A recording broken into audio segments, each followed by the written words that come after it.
Bonjour à toutes et à tous. Merci d'être tous présents pour cette session donc dédiée au dispositif linguistique PSA. Merci pour la présentation des intervenants. Quelques précisions. Alexandra a fait partie du groupe de réflexion qui a réfléchi ce nouveau dispositif, qui a mis en place l'appel d'offres. Il y a maintenant quelques années, et Christelle Macaire qui assure le déploiement et la montée en puissance de ce travail initié par Alexandra il y a quelques années.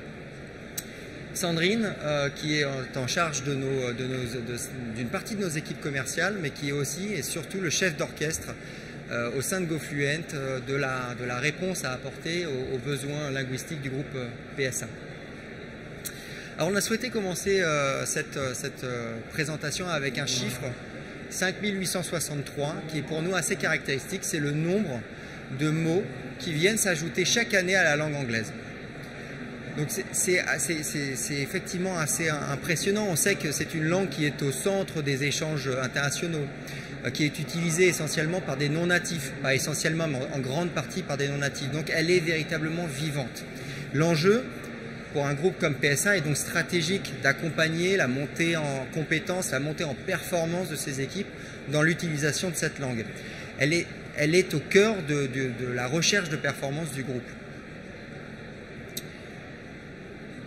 Je vous évite le détail par minute ou par journée de la création de ces mots. Pour débuter la présentation du dispositif, on va vous proposer une remise en contexte de l'année 2016-2017 et vous parler des enjeux du groupe de manière générale et des enjeux d'un point de vue linguistique que rencontre le groupe. Et Alexandra est évidemment la mieux placée pour vous présenter tout ça. À toi, Alexandra. Merci Nicolas. Oui, en effet, l'année 2016, outre une actualité sociale et politique bouillonnante, pour le groupe PSA, c'est également une année forte parce que c'est à la fois la signature d'un partenariat stratégique avec Dongfeng Automobile, notre partenaire chinois sur la production de véhicules électriques. C'est bien sûr le rachat d'Opel qui permet au groupe PSA de devenir le deuxième constructeur européen. Et c'est également la mise en place du plan Push to Pass mené par Carlos Tavares, axé sur trois axes principaux qui sont la transformation digitale du groupe, qui sont placer la performance au centre des préoccupations internes de l'entreprise et bien sûr la responsabilité sociale d'entreprise. Si on revient sur l'aspect vraiment linguistique, en 2016, il y a déjà un dispositif de formation qui est en place, qui est efficace, puisqu'on forme déjà plus de 8000 collaborateurs, ce qui représente plus de 26 000 heures de formation uniquement dédiées à la linguistique. Bon, malgré tout, l'université PSA se rend bien compte qu'il faut aller plus loin, qu'il faut développer la transformation digitale et accélérer le mouvement, je dirais. Et en fait, c'est tout ça qui a conduit l'université à vouloir mener cet appel d'offres, avec un besoin de renouveau de l'offre de formation, le souhait également d'apporter ce qui se fait de mieux sur le marché en termes de technologie et de pédagogie sur la linguistique, et bien sûr également encore une fois, enfin c'est accélérer la digitalisation des formations linguistiques. Donc c'est l'ensemble de ces éléments qui nous ont conduits vers ce nouvel appel d'offres, et je vais laisser Sandrine détailler la réponse que GoFluent a pu nous apporter à cet AO. Merci Alexandra. Donc on a bien réalisé que si on voulait avoir une chance de remporter ce beau dispositif, nous allions devoir relever 4 défis majeurs. Alexandra, tu as commencé à le dire, un des premiers défis que nous avions identifiés, c'est le défi de l'innovation. Mais l'innovation au sens large du terme, c'est-à-dire à la fois technologique, avec une plateforme qui soit engageante, qui donne envie, du contenu qui soit pertinent. Une innovation aussi en termes pédagogie, c'est-à-dire en proposant des modules qui s'embriquent les uns aux autres. Une innovation aussi en termes de contenu. Là, l'idée était finalement assez simple. C'était de dire on va utiliser le contenu de PSA, un article de presse, un message de Carlos Tavares, et nos équipes vont le transformer en ressources pédagogiques.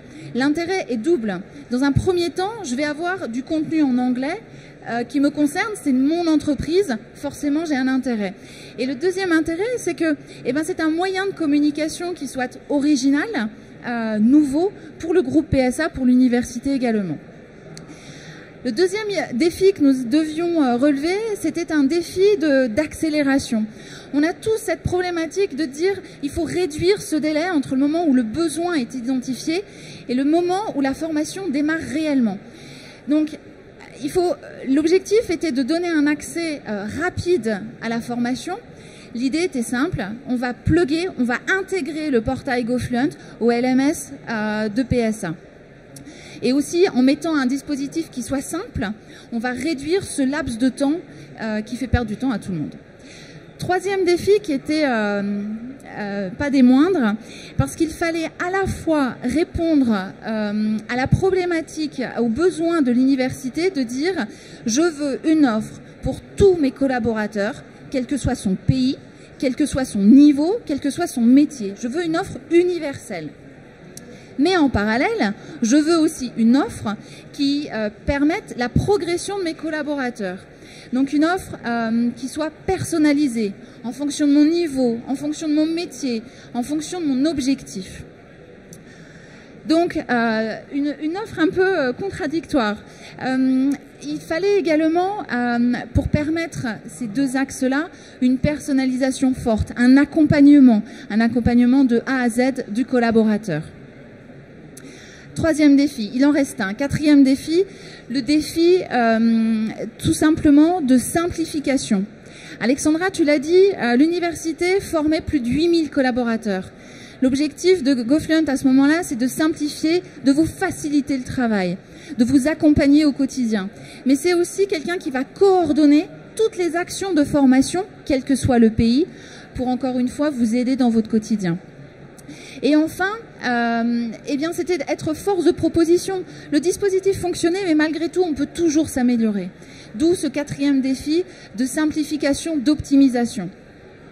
Bon, voilà. Là, la partie est clairement précisée. Comment est-ce qu'on a fait? On a décidé d'avoir une réponse à deux niveaux.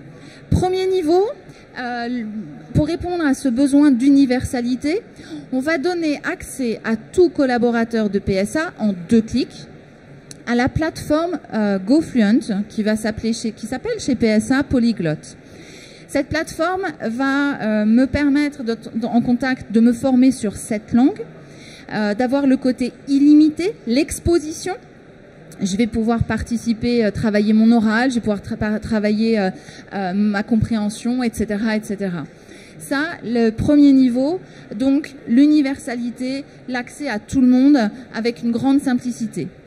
Mais on l'a vu, il y avait un besoin pour certains collaborateurs de PSA de progression. Donc on passe un cran au-dessus, on passe une étape au-dessus, avec cette fois-ci des parcours qui sont personnalisés.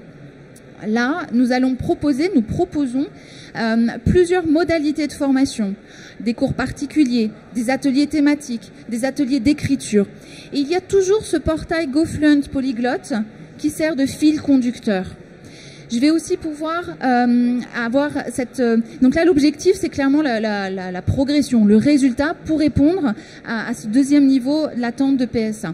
L'objectif est aussi de personnaliser l'accompagnement. Donc, chaque collaborateur du groupe PSA qui démarre une formation va être contacté au début de sa formation par un consultant qui va lui présenter sa formation, qui va lui rappeler les objectifs et qui va partager avec lui des conseils pour suivre sa formation. Il va le suivre du début jusqu'à la fin. L'objectif de GoFluent derrière ça, c'était d'offrir une formation agile, engageante.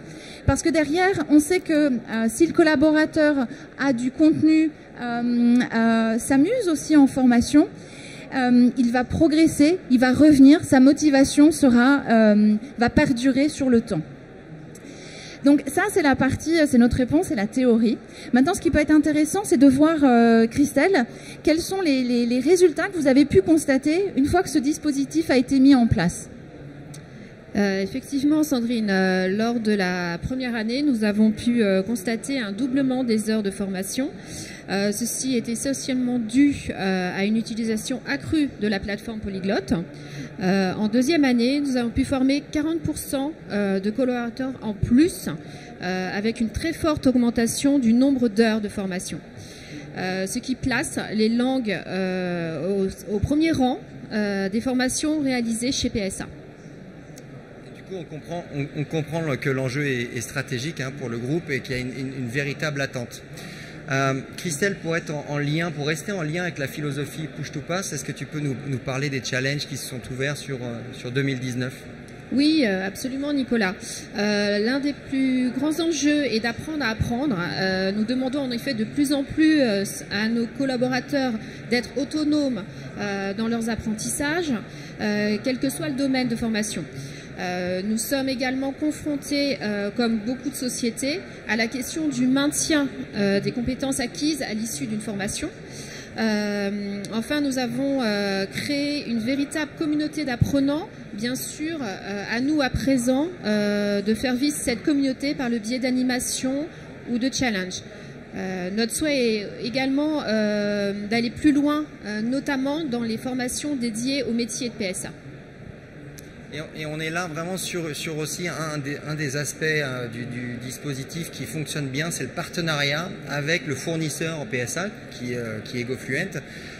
L'imbrication des deux structures dans ce partenariat, parce qu'on est informé, on est impliqué très en amont sur ces challenges.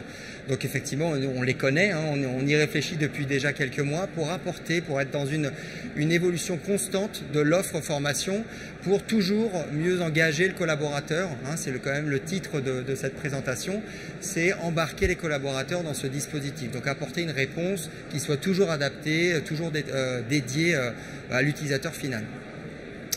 Donc voilà, ça nous amène à notre conclusion. C'est rapide, on a 20 minutes, c'est un dispositif très ambitieux, donc n'hésitez pas à venir nous voir sur le stand A66 si vous voulez qu'on rentre un petit peu plus en détail sur ce dispositif.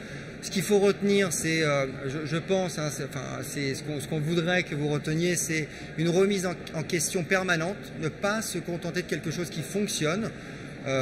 C'est toujours réfléchir comment est-ce que le dispositif peut avancer, peut mieux servir le collaborateur. C'est ne pas hésiter à définir des objectifs ambitieux.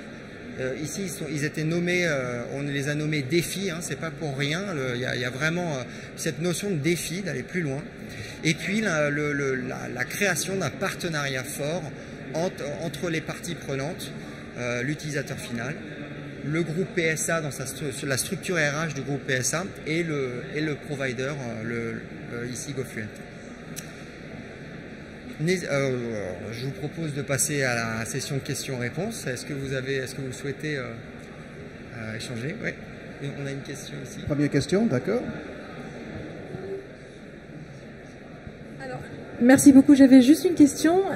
Dans le déploiement en fait du dispositif, vu que j'ai compris que c'était au niveau international, est-ce que les contenus étaient exclusivement sur des plateformes digitales ou est-ce qu'il y avait des formats en présentiel ou des choses comme ça, ou des ateliers ou des workshops ou des choses comme ça? Alors, tu veux répondre? Je peux répondre. Alors, je dirais que l'offre, c'est une offre blended. Donc, et ce que moi j'appelle un blended parfait, c'est-à-dire le mix de l'ensemble des technologies qu'on peut trouver. Donc, à la fois une plateforme polyglotte, donc accessible dans tous les pays présents où le groupe est présent. Des cours en présentiel, oui. Alors, nous, on a fait le choix chez PSA de ne pas faire de cours présentiels en individuel, mais de faire des ateliers, des sessions vraiment de workshop où les gens sont sur de la mini-immersion pendant 2 jours, du matin au soir et du soir au matin, c'est de l'anglais ou une autre langue. Bien sûr, des cours téléphoniques individuels, des classes virtuelles. Donc voilà, c'est vraiment l'ensemble des modalités qu'on peut trouver. Et ça, on le déploie sur l'ensemble du groupe, quels que soient les pays. Très bien. Donc, justement, GoFluent a commencé, n'est-ce pas, par les cours par téléphone, je pense. Oui, absolument. Et après, vous avez beaucoup évolué. Il y a bientôt 20 ans, effectivement, on était essentiellement sur des cours téléphone. Essentiellement sur des cours téléphone, et effectivement on a assez vite compris que cette notion de blended parfait ici, comme le dit Alexandra, était essentielle. C'est de pouvoir créer un fil conducteur entre différentes modalités. Ici on a une plateforme qui est la base sur laquelle on vient brancher différentes modalités. Ça peut être du téléphone, ça peut être du face-à-face, en atelier, ou du coaching écrit. D'accord, d'autres questions? Oui, oui. D'abord derrière, après je reviens à vous, Monica. Bonjour, je voulais vous demander quel était le résultat en termes d'apprentissage des langues, à quel niveau vos apprenants ont commencé, et où est-ce qu'ils en sont peut-être maintenant, et combien de temps ça leur a pris pour atteindre un meilleur niveau en langue. Alors ça, c'est une super question qui est extrêmement compliqué à répondre, puisque on forme à tout niveau. On forme les débutants, mais vraiment des niveaux débutants, des scolaires, des gens qui n'ont aucune expérience en anglais. On forme des niveaux moyens, on forme des niveaux qu'on pourrait presque dire d'avancés, mais qui ont besoin de plus parce que ils tiennent des postes stratégiques où la négociation est primordiale, etc. Ce qu'on peut dire, c'est que on va dire que nous, on a pris le choix de faire des parcours assez longs par rapport à ce qui peut se pratiquer dans d'autres entreprises. Donc c'est des parcours qui durent quasiment une année et qui représentent à minima 80 heures de formation. Je dis à minima parce que la plateforme Polyglotte étant en accès libre, les classes virtuelles étant en accès libre, on peut faire beaucoup plus si on le souhaite.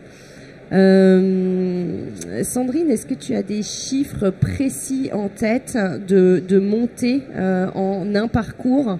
C'est compliqué parce que un débutant, il progresse pas à la même vitesse qu'un intermédiaire ou qu'un avancé. On sait que plus on monte en niveau, plus finalement ça va prendre de temps pour progresser.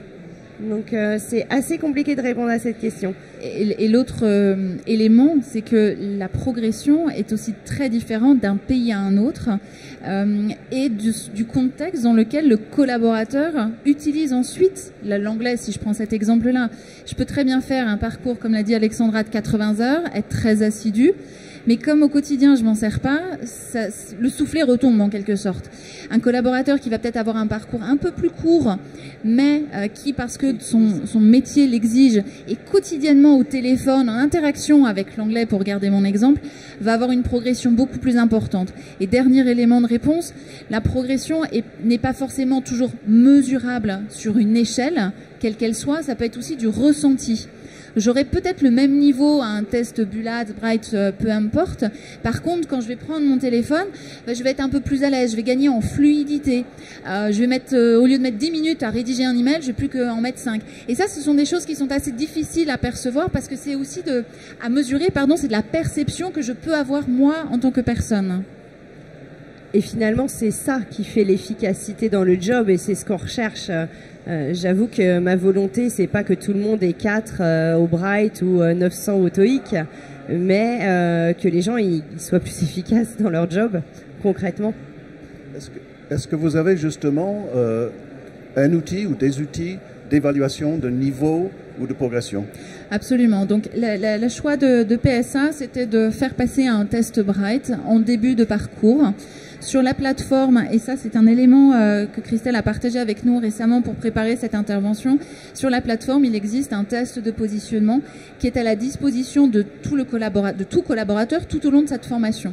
Et le retour qui sont faits à l'université, c'est que ce test est très utilisé parce que c'est toujours intéressant à un moment donné de se positionner. J'ai fait un effort, j'ai fait 20 heures de formation, est-ce que je vois déjà une différence sur mon niveau réel? Donc ça c'est un outil qui est assez fréquemment utilisé.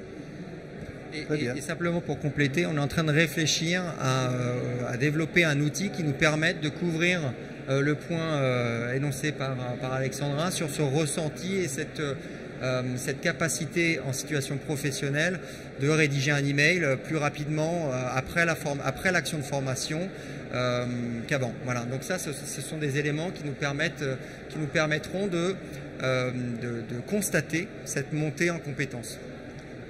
Donc pour résumer, à aujourd'hui, on mesure avec le test Bright, avec un test avant formation et à l'issue de la formation. Très bien. Je crois que Monica, vous avez une question? Oui, bonjour. J'aurais deux petites questions. Comment est-ce que vous animez votre communauté d'apprenants? Parce que ça m'intéresse beaucoup. Voilà, entre collaborateurs, comment ils interagissent, et aussi au niveau des classes virtuelles, parce que vous venez de dire à l'instant que c'est en accès libre. Voilà, si vous pouviez nous en dire un peu plus. Merci. Alors, je vais essayer de répondre à la première partie de la question. Donc, comment on anime finalement nos collaborateurs? Alors, chez PSA, on est structuré, donc il y a une université d'entreprise où il y a un project manager et Christelle. Et nous, on anime un réseau de relais formation qui sont présents au sein de chaque direction et qui, eux, en fait, ont un vrai rôle d'animation de leur communauté managériale et de leurs apprenants. Pour nous, quand on démarre un parcours, on fait signer ce qu'on appelle une lettre d'engagement. Ça peut paraître un peu bébête, mais en fait, c'est un contrat moral. Hein. C'est l'entreprise met à disposition et mobilise des moyens. Hein. Et on attend un retour. Et le retour, c'est plus de performance dans le job. Et c'est un vrai engagement des collaborateurs dans leur formation. Donc déjà, je dirais que ça établit les règles dès le départ. Les règles sont claires pour tout le monde. Et cette lettre, elle est co-signée du management. Puisqu'en fait, on souhaite que le manager ait un vrai échange avec son collaborateur sur quels sont ses objectifs, qu'est-ce qu'on recherche finalement en termes d'efficacité à l'issue de cette formation. Et du coup, être bien conscient que le critère numéro 1, si on veut performer en linguistique, c'est de bosser. Et c'est d'y passer du temps. Donc, il n'y a pas de recette miracle. Désolée, vous n'y y êtes pour rien, GoFluent, mais la recette miracle, c'est de bosser, hein, très clairement. Donc, voilà, ça, c'est, je dirais, les règles de départ. Après, en effet, les relais formation ont une action d'animation auprès des apprenants grâce aux statistiques et aux reports que nous fournissent GoFluent, qui nous permettent de dire, voilà, là, t'es en deçà du rythme, là, t'es super, continue comme ça, lâche rien. L'animation, elle doit se faire, je dirais, à la fois sur la carotte et le bâton. Il faut pas être que dans le bâton, et ça, c'est très important. Parce qu'il faut féliciter et encourager les apprenants qui arrivent à tenir le rythme, qui est un rythme, quand même, on est assez exigeant, donc qui a un rythme intense. Donc, on utilise ce réseau pour les animer. Après, ça passe aussi par d'autres animations et ça fait partie des défis 2019. C'est d'animer via le réseau social d'entreprise, c'est d'organiser des challenge learning, c'est l'organisation de petits déjeuners, de déjeuners en anglais. Voilà, il faut apporter du ludique et du plaisir dans l'apprentissage parce que si on s'amuse pas, on n'apprend pas. Voilà. Donc ça c'est pour la première partie et la deuxième partie, j'ai oublié la question. La classe virtuelle. Oui, les classes virtuelles. Alors, je pense que Sandrine peut en parler encore mieux que moi puisque c'est là une question vraiment produit. Alors, chez GoFluent, les classes virtuelles, donc comme l'a dit Nicolas, je crois, sont en accès illimité. Ça veut dire qu'à partir du moment où vous avez un accès au portail GoFluent, vous y allez autant de fois que vous voulez. Il y a une classe de conversation qui démarre toutes les heures et elles sont par niveau. L'objectif est clairement de travailler son oral. Donc, il va y avoir un formateur, une vraie personne, qui va, dans un premier temps, présenter une ressource. Un article sur un thème donné avec pour objectif de donner des éléments de vocabulaire, pourquoi pas des éléments syntaxiques, pourquoi pas rappeler une règle de grammaire et apporter l'information, la matière. Et dans un deuxième temps, le collaborateur qui participe à cette classe de conversation va réellement être mis en contact avec les autres collaborateurs qui suivent cette classe de conversation et le formateur qui va servir d'animateur. Et là, c'est un intérêt certain, parce que c'est une chose d'apprendre l'anglais, si je garde mon exemple d'anglais, avec un anglais de Londres qui parle parfaitement bien, qui articule super bien. C'en est une autre d'apprendre, d'échanger avec quelqu'un, je sais pas, d'Espagne. J'ai rien contre les Espagnols, mais qui ont leurs propres accents, quelqu'un d'Asie qui fait ses propres erreurs, qui a son intonation. C'est d'autant plus compliqué. Et là, l'idée, c'est d'entraîner votre oreille à des accents différents, à des gens qui ne sont pas parfaitement bilingues, mais qui essayent de s'exprimer. Mais c'est aussi un objectif de gagner en fluidité. Et ça, c'est très vrai sur le marché français. On veut intervenir, on veut dire une réponse, mais donc je prépare ma phrase. Ensuite, je m'assure que le vocabulaire est bien, que la grammaire est bonne, et je veux participer, sauf qu'on est passé sur un autre sujet. Donc là, l'idée, c'est vraiment de gagner en fluidité. J'ai quelque chose à dire, je le dis, je vais faire des erreurs. Et alors, l'objectif, c'est de se faire comprendre par les autres. Et ça, c'est d'autant plus intéressant quand on est dans un groupe tel que PSA, où il y a énormément d'échanges entre les pays. Et que ça se passe en conférence téléphonique, etc. Et on peut dire, bon, moi j'ai quelque chose à dire, ou je comprends pas grand chose, il y aura un mail compte rendu. Non, c'est pas ça. Si on veut être efficace, si on veut aussi intervenir et défendre peut-être son projet ou sa vision des choses, faut intervenir. Et donc cet outil-là a vraiment cet intérêt-là. On est à 5 participants maximum. Voilà. Et parmi les 5 participants maximum, donc l'animateur, il gère un peu il invite, si quelqu'un parle, parce que c'est au téléphone, donc on ne voit pas. Exactement. Si quelqu'un ne parle pas, il essaie de les encourager, j'imagine. Oui, le formateur est là pour distribuer un peu la parole. Vous connaissez le profil des apprenants qui sont dans la salle de classe non, virtuelle? Alors les classes sont ouvertes à tous. Elles sont par contre par niveau. Parce que l'idée, c'est de pas se retrouver à quelqu'un qui est totalement bilingue, aucun intérêt. Donc pour pouvoir être sur le même niveau. Et effectivement, le formateur va distribuer la parole. Il va essayer d'encourager ceux qui n'ont pas encore participé et peut-être de freiner un peu ceux qui ont tendance à trop prendre la parole. Ce qui est intéressant, c'est que si on participe à des classes plutôt le matin, on va se retrouver avec des gens plutôt d'Asie. Au milieu de journée, on est plutôt sur l'Europe. Et à l'inverse, on est plutôt sur l'autre continent. Donc ça, en termes même d'échange interculturel, c'est extraordinaire. Désolée, est-ce que sur les classes virtuelles, il y a un tracking? Parce que je pense que l'employeur, ça peut l'intéresser de savoir, tiens, un tel, il n'a jamais participé aux classes virtuelles, ou lui ou elle, voilà, on a fait beaucoup. Alors oui, effectivement, et du coup c'est super parce que c'est un élément que j'ai oublié de mentionner dans ma présentation, en tout cas à l'oral, c'était à l'écrit. Un des éléments importants, je crois, pour PSA, c'était le tracking, avec un suivi quasiment en temps réel des KPIs que PSA nous avait imposés, mais qui du coup permet vraiment une réactivité, une action si nécessaire par rapport à un collaborateur ou une communauté de collaborateurs qui sont en deçà des objectifs. Et pour répondre à votre question, oui, les classes de conversation font partie des reportings que l'on envoie à PSA. Et là, c'est très marrant parce qu'on voit vraiment des nettes différences culturelles. Voilà. Vous n'enregistrez pas quand même les conversations de classe virtuelle? D'accord. OK, on a encore le temps pour une autre question. Oui, je viens de ce côté-là et je tends le micro. Oui, bonjour. L'intitulé de votre intervention, c'était comment PSA a su faire adhérer ses collaborateurs à la digitalisation. Ça veut dire qu'avant, vous n'étiez pas dans cette digitalisation ou avec quelqu'un d'autre ou est-ce que vraiment là, vous vous dites il y a eu quelque chose en plus et pour vous, qu'est-ce que c'est que cette chose en plus? Qu'est-ce qui fait la différence? Merci pour cette question. Alors, le groupe PSA, au niveau des formations linguistiques, utilise le blended learning depuis déjà pas mal de temps, depuis 2011 précisément. Donc, je dirais que les réticences face au j'ai plus mon prof, il vient plus dans mon bureau, c'est pas pareil, au téléphone j'y arriverai pas, etc. Tout ça, on l'a passé depuis bien longtemps. Donc, ce chemin, il est fait. Par contre, là où on est allé plus loin avec cette offre, et ce que moi je recherchais vraiment, c'était d'avoir un vrai lien entre les activités learning. Parce que c'est bien d'avoir une plateforme et de plugger. Tu as pris le mot plugger, Sandrine, tout à l'heure. C'est vrai que c'est ça. On plug des leçons individuelles, des classes virtuelles, du présentiel, etc.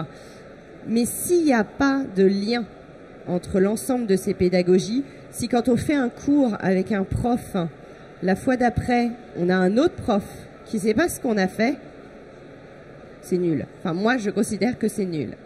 Et ce qui a été différenciant, en fait, dans la proposition de GoFluent, c'est à la fois la partie accompagnement, prise en main au démarrage, puisqu'il y a quand même une prise en main individualisée.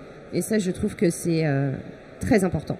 Parce que nous, en tant qu'université, on n'est pas staffé pour accompagner individuellement et expliquer à chaque apprenant ok, comment ça va se passer, vous devez faire tant d'heures, vous allez là, vous cliquez là, vos rendez-vous, vous les prenez de telle manière ou de telle manière, ça c'est juste pas possible. Donc ça doit vraiment être un accompagnement fait par le provider. Aujourd'hui, c'est pas le cas chez tous les providers de langue, hein, soyons très clairs. Donc ça, c'était pour moi un élément fort. Et après, ce qui fait finalement que le collaborateur, il va être engagé, c'est ce que j'ai dit, c'est il doit prendre du plaisir et il doit s'amuser. Entre guillemets. On doit faire de l'anglais, ça doit être pas oh mince, oh là là, faut que je fasse mon anglais là. Sinon, enfin là, on n'a pas de résultat à la fin.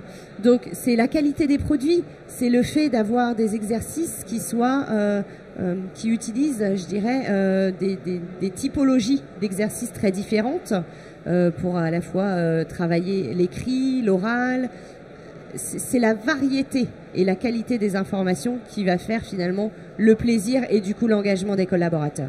Bien sûr, l'accompagnement et le pilotage, c'est primordial également.